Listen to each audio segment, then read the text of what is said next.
All right. So the great thing about the Final Four, you never know who you're going to run into. So I came down to the hotel bar to watch the UConn women against South Carolina, and sitting next to me, you don't want to be called it, but sports writing legend Bob Ryan, Boston Globe. You can go through your resume, but we started talking about Dawn Staley. We started talking about the famous musician Gene Pitney. Then we talked about a little bit about the current state of the NBA. And so I said, you know what? Why am I doing this without a mic? So we are going to talk for a few minutes. I don't know where this conversation is going to go, but Bob Ryan, around the horn, you know him from everywhere. How you doing, Bob? I'm doing fine. This is my, I don't know what, 30 something other Final Four. And last night was a different one than I've ever experienced because of the second game ending, which was unprecedented to my knowledge. The bizarre juxtaposition in which Duke had total control of the game. All they had to do was do the normal things to close out a game. Normal things starting with inbounds the ball. I was behind. And they couldn't do it, literally. And so anyway, it was a strange ending to an ending that had begun with a really great first half. One of my most enjoyable of that first game because those guys, Auburn and Florida, put on a great show. But anyway, it was a very strange ball. So I'll say this is that is kind of the big conversation today. Talk about a lot of different things besides just this Final Four, but the big conversation today is, did Houston win the game or did Duke lose it? And it feels like you stand on one very definitive side. If I had to pick, yes, Duke lost it. They should have done what they should have been capable of. They didn't close the deal. Now, I commend Houston down 14. I remember the score 56-42. I think it was also 59-45, people said. All right, and they didn't quit. And they came down, they chipped away, and held. I didn't know this until this morning when I saw the actual count. 2 field goals in the last 10 plus minutes. Wow. I just knew that the lead was shrinking, but Duke still had the command of getting fouled, make the free throws, win the game the way countless teams do in college basketball. You make your free throws, you win the game, including a gift of a technical foul on which you seldom ever see. How many times have you seen it? We know it. We kind of in the back of our mind, we know it exists, that if you hit the ball when someone's throwing the ball in bounds, when he's still out of bounds, that's a technical. I don't remember if I've ever seen it in action. When it happened, they still had that bonus point, and they still couldn't win the game. So if I had to say, did Houston win it or did Duke lose it? It was more Duke lost it. What do you make of, you've seen, so what I find interesting too is from the Duke Houston perspective specifically, the juxtaposition between the 65-year-old Kelvin Sampson or whatever he is that's seen everything, the 37-year-old John Shire that hasn't. And listen, whenever you criticize Duke, it's not, oh, you're a Duke hater, whatever. I think John Shire, what he did this year was amazing. And I think Cooper Flagg's an incredible player. I also felt like in those big moments, couldn't get the ball in. The final play for Cooper Flagg, that weird ISO when you're down 2. I think, I don't want to put words in anybody's mouth, but I think even Jay Wright on the broadcast said, you got to attack the rim there. So the juxtaposition, I guess, between the two coaches, the older guy that seemingly had all the answers late, and then the younger guy that seemingly didn't. Well, and regarding the last play, my inclination is that that's exactly what he wanted to do, but he couldn't do it. I don't know who was on him. Sorry, who was on him? I actually don't even know. All right, whoever was on him, hey, young man, take your bow, because he couldn't get to the boot. He wanted to get to the hoop. And however, in this game, he had missed, by my count, 5 makeable layups after getting to the hoop. Right and left-handed, but his left hand is so good, that's no excuse. He had previously missed at least 5, and he didn't get there, but he took a shot that we know he can make. And I would bet that 7 or 8 times out of 10 he'll make it. Well, last night he didn't make it when it really mattered, and that's too bad. But they prevented, whoever was guarding him prevented him from doing what I know. He really wanted to get all the way to the hoop. Let me ask you this. I don't know how comfortable you are with the whole rankings and comparings, but what do you see in Cooper Flagg as a player I don't know how you would compare him or if you're comfortable even comparing him to other 18, 19-year-olds that you've seen. But then more specifically, let me ask you this. We've seen a lot of really good freshmen in college basketball, and some of them totally click, become superstars, and many of them just don't. And just like in your experience, like, what do you think it is that makes the dude that was the number one recruit, number one player, number one pick, and then the guy that turns into, say, Anthony Davis, or turns into, Cade Cunningham is on the way, as opposed to a Ben Simmons or something like that? He has a total range of skill. He brings the ball up. He brings it up. He's 6'10", I think, roughly. He brings it up. He has sufficient ball handling skills. And I did mention to one of the people I was sitting near last night during the course of the game, when you have a guy like that, and I live with Larry Bird, and I'm you won't find a bigger Larry Bird fan than me. I'm sorry, you won't. And that you don't need a point guard. You don't need a point guard. You can have a guard who has requisite skills, but he doesn't have to be a pure point guard, because you've got a guy that can make plays, sees the floor as well as anybody can see the floor, and happens to be 6'10", but he handles the ball well. That's what I say. When I think of him, I think more passing than anything else, which is what I always thought about Larry. And I like to consider myself a Larry Bird scholar, and I see that in him. He sees the whole floor. So that's the greatness of him. And he does defend, and of course we know he blocks shots, and he is. Anybody questions, you have to say it. People wonder about every white guy, whether he's an athlete, quote unquote, however you define athleticism, running and jumping.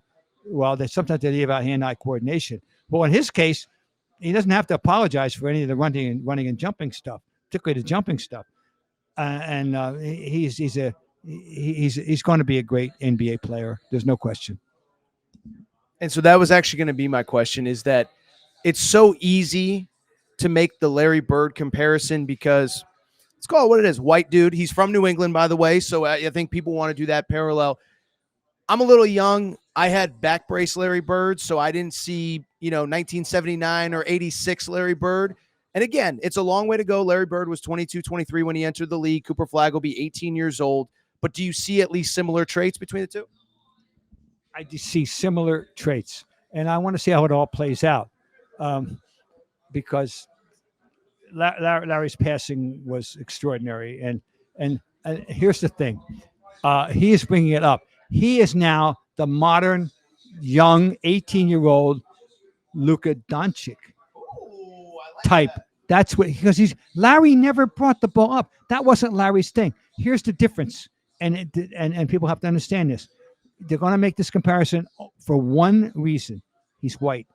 If he were black, they would be making him a comparison to other black players like Kevin Durant, or for example, or LeBron himself. All right, but Larry didn't bring the ball up. What Larry Bird did that I have not seen from anybody since he retired in 1992 was get more done without the ball in his hands less than any man ever, and I will stand on that.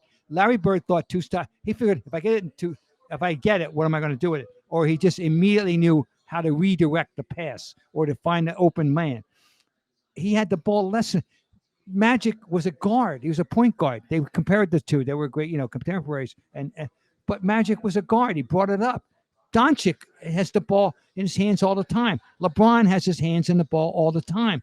Larry did not have the ball in his hand. He had the ball in his hands less than any great guy who created plays than anyone in history. This kid is not that. He's got the ball. He brings it up. We're talking about Larry Bird versus Cooper Flagg. You said you've covered 30-ish, give or takes. Were you at the 79 Final Four? That was a unique of all the Final Fours. The thing that distinguished that the most to me was once the Saturday afternoon games ended, and we knew who was going to win. UCLA, Michigan State had destroyed Penn, and Larry had gone 16 for 19 against DePaul. With no 3-pointer. 16 for 19, and we knew who the Final Four was going to be. The one that everybody wanted when we arrived. Okay, Michigan State, and and Indiana State, undefeated. Larry versus Magic. That Sunday and all that Monday were the longest days ever in my experience waiting for that game. No one could wait. It was so exciting. We were so on. I'm telling you, never experienced like that. Never experienced. We just wanted that ball to be thrown up every second, all day Sunday, all day. Finally, the ball was thrown up on Monday night. But I've never experienced a game where the anticipation of the finals was the greatest I've ever known. 79. So take us through the actual game day. Because now I'm curious. I may be alone in this, but I've long contended that early in the game, Larry received a pass and he winced when he caught it. And from that point on, we knew his right hand, which had been injured during the run-up, during the was going to be a problem. Now, not everybody is going to tell you this or say this or believe this, but I think from that point on, left hand, because from that point on, and that had been a factor, by the way, during going run-up. He had 21 points. He shot badly. He shot 27 for 21, 13 rebounds. Of those rebounds, a disproportionate percentage were one-hand scoops. And Larry, he did not want to use his left hand, which is important to him.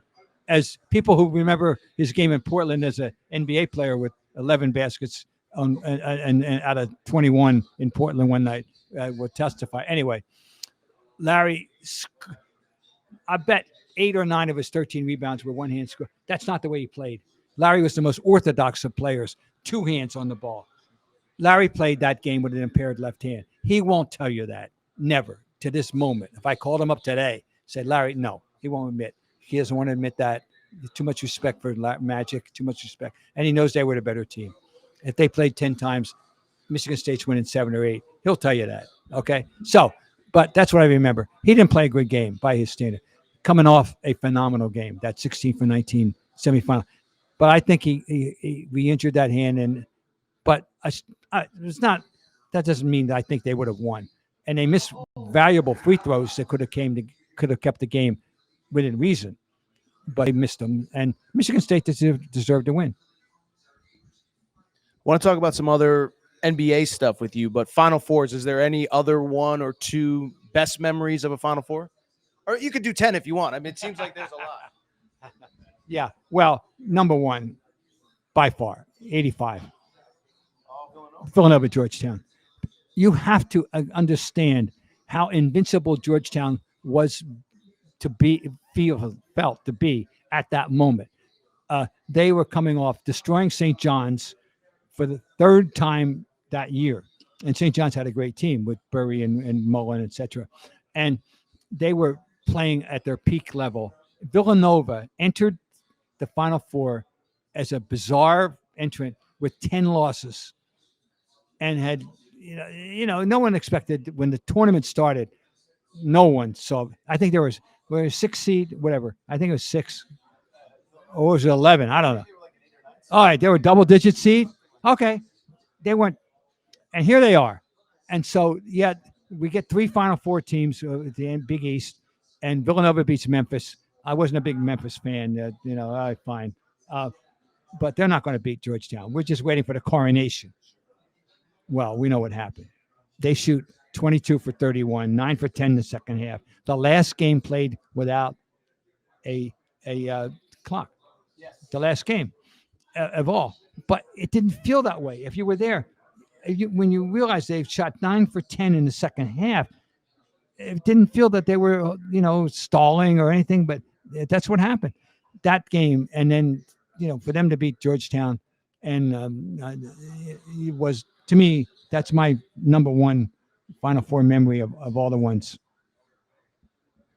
All right, so now I'm going to get a little maybe dark here. So I grew up loving the NBA, MJ, all those guys. I personally, I'm not putting words in your mouth, have a tough time watching the current iteration. I actually many years ago, got into a social media beef with JJ Redick over NBA defense. He seemed to disagree, although his team gave up 146 points the other night, but that's another conversation for another day. Just what do you, and I'm sure you've shared all this on all your platforms, but the state of the NBA, you and myself and my buddy Tim, who's a high school coach, we were talking earlier about, post play versus the 3 points, the analytics.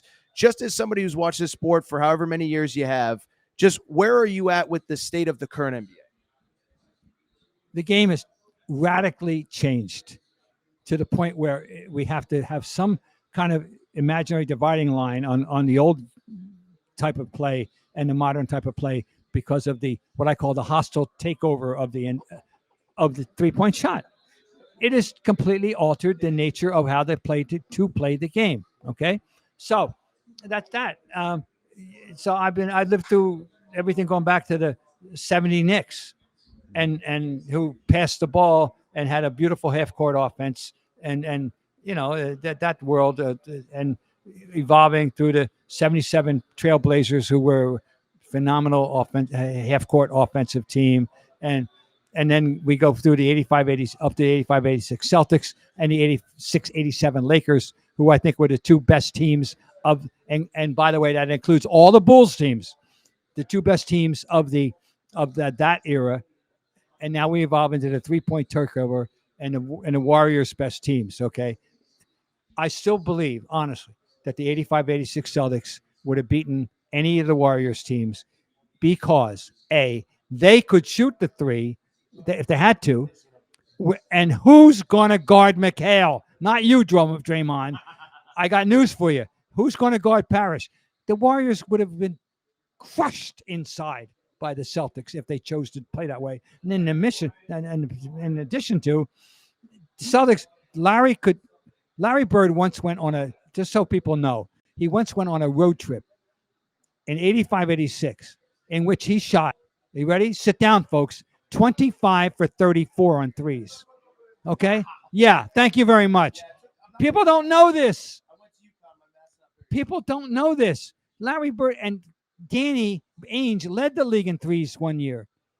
DJ could make it. He wouldn't want him to take it, but there's a lot of guys like that. He probably would have been a 30, low 30s. He could make it. Okay. And they had guys. The Warriors would not have been able to cope with McHale or Parrish. And no way. No freaking way. So people don't understand this because they have no concept now of post play. So the 87 Lakers, I always say the best series that never was. 86 Celtics versus 87 Lakers. Once they picked up Michael Thompson at trading deadline, they were really, really formidable. And they did beat the Celtics that year. Although the Celtics were injury racked completely. But so that's that. But it's a totally different game. Now the game, the Darryl-morification of basketball, and it's a different game. So, but I still think the 86 Celtics could beat any team today because they could also play this game. Back to the state of the NBA. We're going to grab you a glass of water. Adam Silver was at the Final Four. I saw him on Saturday night. I don't know if he's staying for Monday. Clearly, listen, this is not my opinion. This is not Bob Ryan's opinion. It's just a fact. The ratings are down. Maybe they've upticked a little bit with Luka and with the Lakers. But I just bring it up because if you were advising Adam Silver, do you have any thoughts on things that he could do to maybe, again, bring back the balance where it's not 100% three-point shooting all the time and there's a little bit more of a balance between the traditional post play with what we're doing right now? You have to get to this gets in the realm which baseball has gotten into by, having the ghost runner and limiting the throws to first. They've tried to alter the game to appease, I think, younger fans and to make the and things to make the game and to make the game fast, not slower, taking up less time. What do? You got to get into these coaches to understand that maybe they ought to think about a little more balance. That nights when that three isn't falling, we better have somebody that I can throw the ball into. But can you get guys to do that? Or are they all slaves to Darryl-morification? I don't know. I mean, I know I go through it with the Celtics, who just set a record, by the way, for the most 3-point shots in the season, and it's their game. But they do have a guy that they can throw the ball to if they want to inside, and that's Porzingis when he's out there. That's always the issue, when he's out there, when he's actually playing. And but I want teams to do that. But I don't know that is the reason. I know I don't enjoy the game as much as I used to, but I haven't abandoned it. I'm trying to adjust. I got to live with it. And I know we haven't had the reigning champions, and I still think if when the playoffs come, if they're healthy and everybody plays their A game, they're going to repeat. And they have no fear, as you probably well know. Okay, they won't have the home court advantage against either Cleveland or OKC if they run up that far. Well, who's got the best by far road record in the league? Boston Celtics. Strangely, they don't win well at home, play well at home compared to the way they play on the road. So I don't know why. That's another issue. But anyway. Who is your favorite guy to watch right now in the current league? I was thinking, I was on air during Jokic's 60-10-10 triple-double the other night. Yeah. Ooh. Yeah. That was a good one. Oh, it's Jokic. Yeah. It's Jokic. He's extraordinary. And people, modern people, old people, to deny that the game has changed. He is the greatest, player to play this style. He's got the three. He's the closest thing to Bill Walton as a passer we've seen in the center, and which is the highest praise I can give him in that regard. And it's Jokic, no question. It's funny you mentioned Bill Walton. I had him on this podcast many years ago. It was actually, I can tell you the exact day. It was the Tuesday of the week of 2020 that they shut down the NCAA tournament, because I was in Vegas covering the Pac-12 tournament. We did an interview, and the first wave of like, oh, there's something going on. And I was like, should I ask Bill Walton about that? But then I was like, I don't know where he's going to take a conversation about microbiology and, germs and stuff. I'm like, I'll stay away. And so then, 2 days later, whatever. But I talked to him.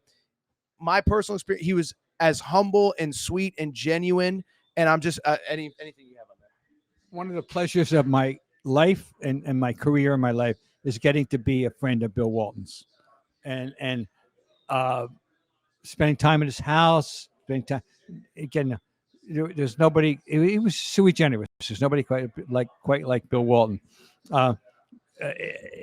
He just was a wonderful human being and a strange and a very, very forceful in his beliefs. Very forceful in his beliefs, but he embarrassed you with his when he was a friend of yours. Embarrassed you with his praise. I'll give you a Bill Walton story. This is so typical Bill Walton. I was privileged to receive an award from the Associated Press, which they give annually for a lifetime achievement. It was in San Diego. Well, I where Bill lived. I asked Bill to introduce me. And, I knew he lived 10, 15 minutes away. So fine. All right. So Bill does this speech introducing me. There was a lot over the top. It was Bill. Bill, there was no gray in Bill's Crayola box. There was only black and white, nothing. Okay. Well, fortunately, I was on the white side. Okay. A Crayola box. After it was over, my wife and I are going in up the elevator to our hotel room. And the guy says to me, I didn't know we came to honor Gandhi. And that was Bill Walton. If you had a friend of Bill, if he was your friend, oh boy, But anyway, so many facets of Bill Walton. The Grateful Dead thing.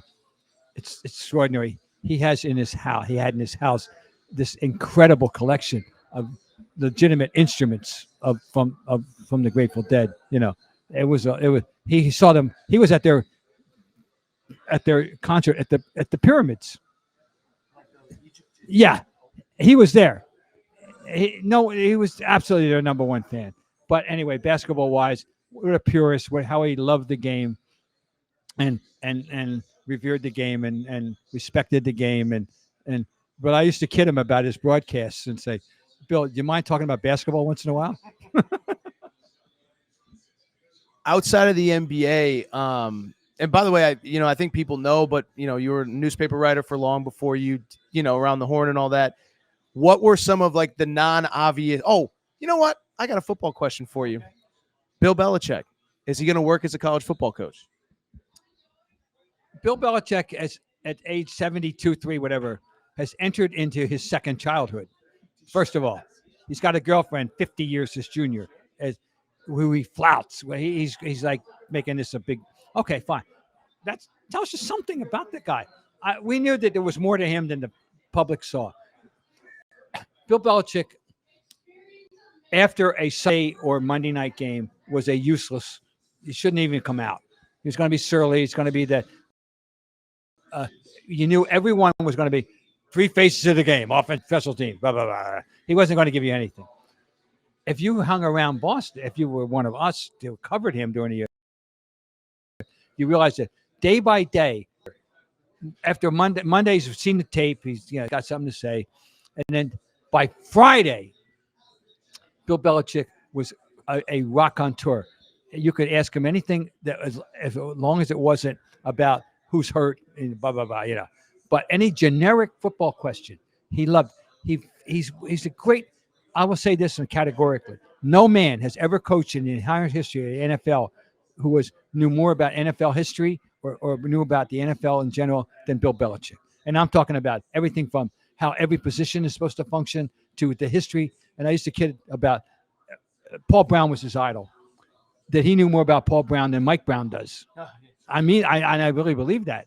And he was, and my colleague John Powers wrote the book that should have been written, was called Fridays with Bill, and it was all the transcripts of all those Fridays when he was talking about left-footed punter, to value of a long snapper, to all kinds of stuff that he would get into in detail. There's nobody like Bill Belichick in that regard. Now, what Carolina's getting at age 73, they're going to get he's going to make it into as much of a thing of a offense, and I'm very curious to see what transpires here, with him. But I never saw anything like this coming. I talked to you all day, but your lovely bride here is you're patiently waiting. Okay.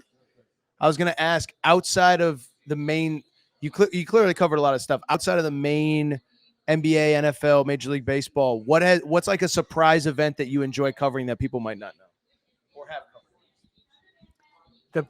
first biggest surprise I got in 1994, I had covered the 92 Olympics due to the Dream Team. When the Dream Team was formalized, I was no longer covering the NBA. I was a columnist. But I raised my hand to my boss and said, I want in. I'm the basketball guy here, damn it. I want in, and I kind of bigfooted, okay.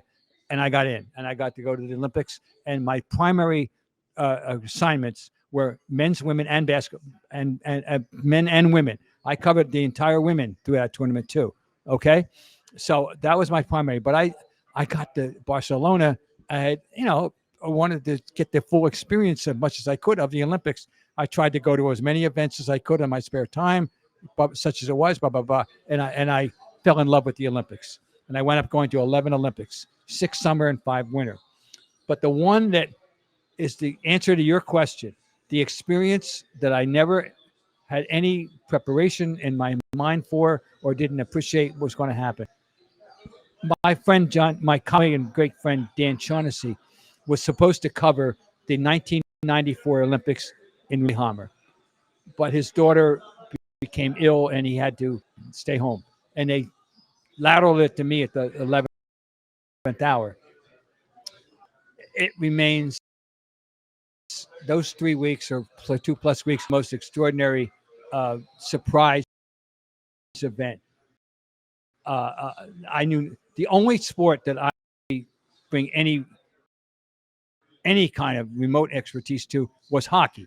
I'm not a figure skating guy.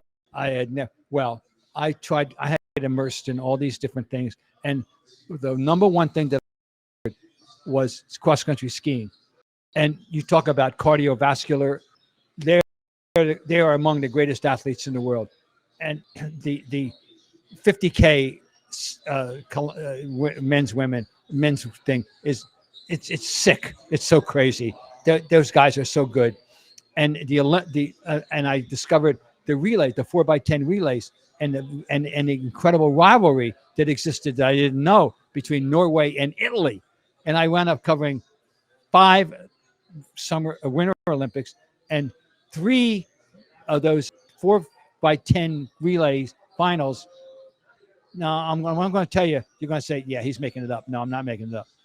The margin of victory after 3 of those Norway-Italy finals, over, that's 120K, was the length of a ski. Wow. They had 3 photo finishes. Wow. And I saw them, but I came to admire those guys, But anyway, and Lillehammer was a picture postcard village of 20,000 people, which of course we don't have Olympics in places like that anymore ever. But and the great part was Norway is it's a great winter sport country. Who's their big natural rival? Sweden. It's like Duke and Carolina. Sure. It is. And they have jokes about Swedish jokes, and Swedish had Norway jokes, and they were winning everything. What Norway wasn't winning, Sweden was winning. So you had this all going on, and every night in Lillehammer they had this gigantic beer tent, and everybody, and you had to go there every night. Yeah, so you go there, and if the Norwegians won, they sang, and if the Norwegians lost, they sang, and everybody knew all the words. Oh, really? It was experience. No American. I was so thrilled and privileged. It remains a singular experience, and so it totally answers your question that I wasn't remotely intellectually or emotionally prepared for. That I experienced that is one of the highlights of my career. Well, I mean, so now I got to ask you, Nancy Kerrigan, Tanya Harding, like, what do you remember about that? I'm glad you brought that, because that was, for everybody, that was the big deal. And I had to get involved. Now, we had my colleague, Mike Madden, basically got assigned to the Nancy Kerrigan beat. I had to be involved, and I was around. Yeah. So now I did cover the finals. And the famous, when Tanya broke the skate, the lace, she was, but the great thing is we had this rivalry, Boston versus Portland, because she was Portland, we had Nancy, and the Portland press, Portland with an Oregonian newspaper, and our Boston Globe, we were in competition, with our stars, and Nancy was being portrayed as this great princess, she was pretty, and Nancy was from the trailer park, she was the tramp. That was the narrative, which wasn't fair, obviously, to her. But oh God, yeah, that was something. And I had to get, and I covered the finals, and then of course Oksana Bayul steals the show, wins the thing, and I really believe, and I was no skating expert, but I really thought Nancy got robbed, and I mean, we still had the residual thing about the Eastern European judges, all that stuff, it was going on. I remember that, from the Cold War. But Lillehammer, oh my God, that was the biggest surprise event and experience of my career. All right, the last one for me. Got to give us some MJ stories, man. I mean, come on. And do you weigh in on an MJ versus LeBron or no? You don't have to if you don't want to. I don't want to put you up. Oh no, I weigh in. Okay. I weigh in. Here's the Bob Ryan take. Okay, I want to hear it. LeBron is bigger, stronger, faster, better rebounder, better passer, made himself into a good defender. If I were playing for my life tonight, I want Michael Jordan. Period. He's the greatest competitor at that, with that range of skills. The only guy close to him, 1A, is Kobe at that size, that level, that all-around player type. LeBron is too nice. He was always too nice, and he's not the competitor that Michael Jordan was. Period. If I'm fighting for my life, I want Michael Jordan. It's that simple. Now I'll say this about how they each got to their peak of their respective mountains. Okay, at their different times. Michael got there when he learned how to share.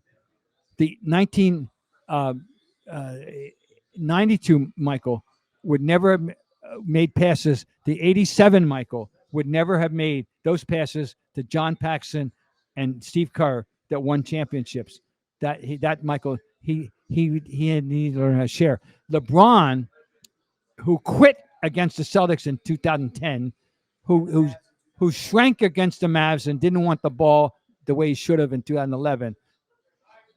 He had to learn how to take on the responsibility of being the best player on the floor and acting accordingly.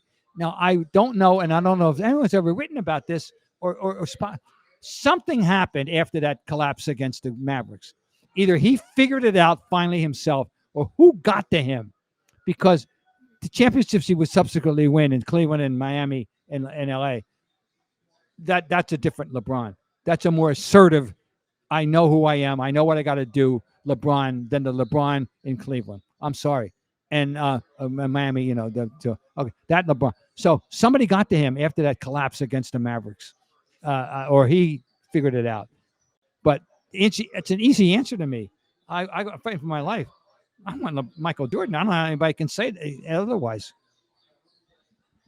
With MJ, I still go back to the Last Dance documentary. I rewatched it probably a year ago. Yeah. Two things stood out. One, I thought the opening scene was the most important.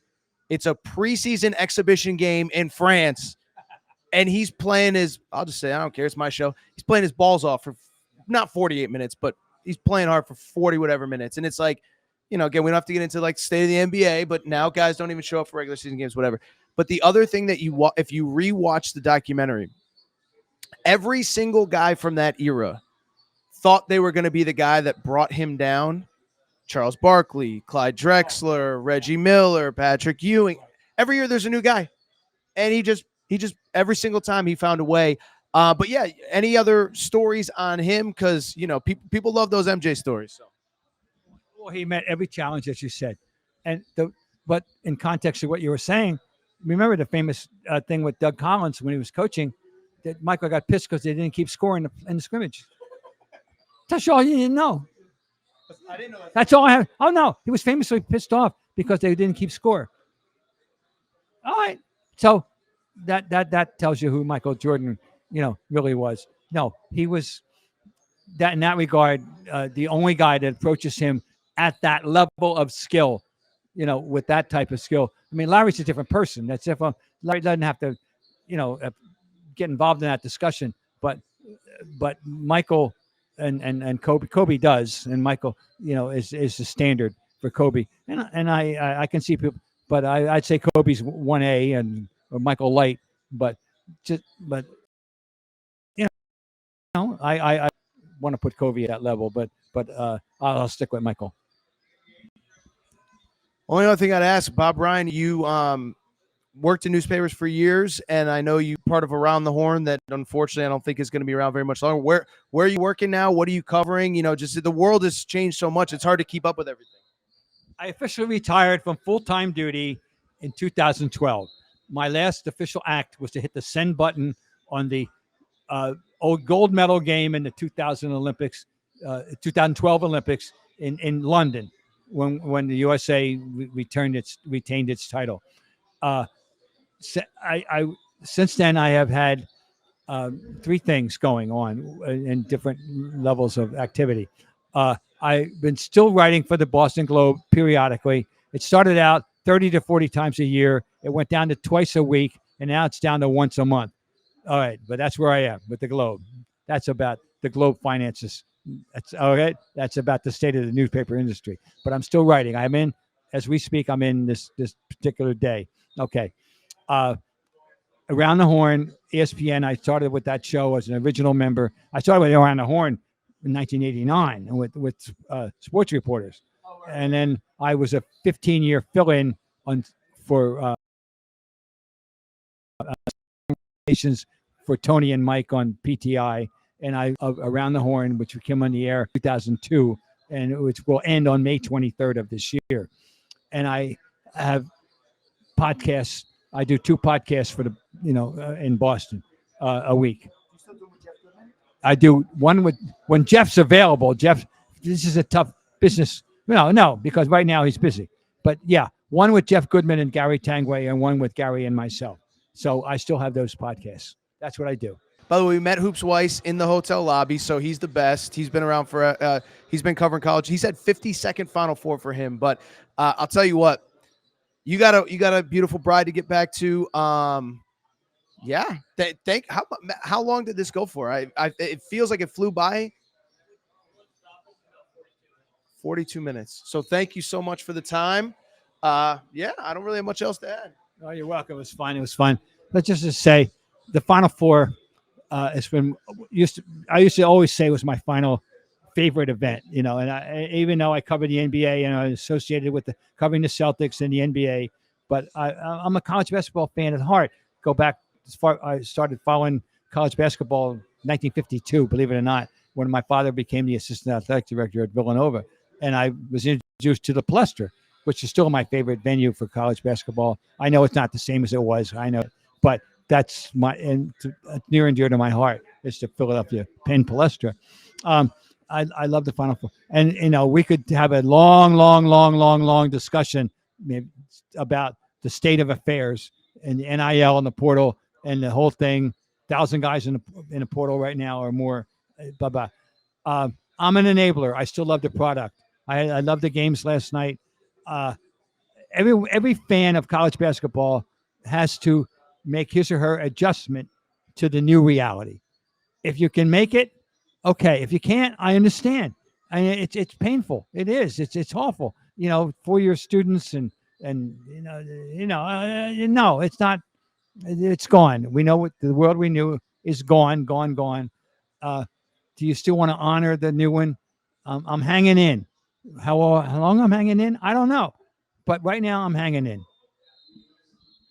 Bob, absolute pleasure from the hotel bar. Bob Ryan, appreciate the time. And 2025 in Indy. We'll find you at the bar there too, okay? Thank you. Okay. 2026 in Indy. Find you there too.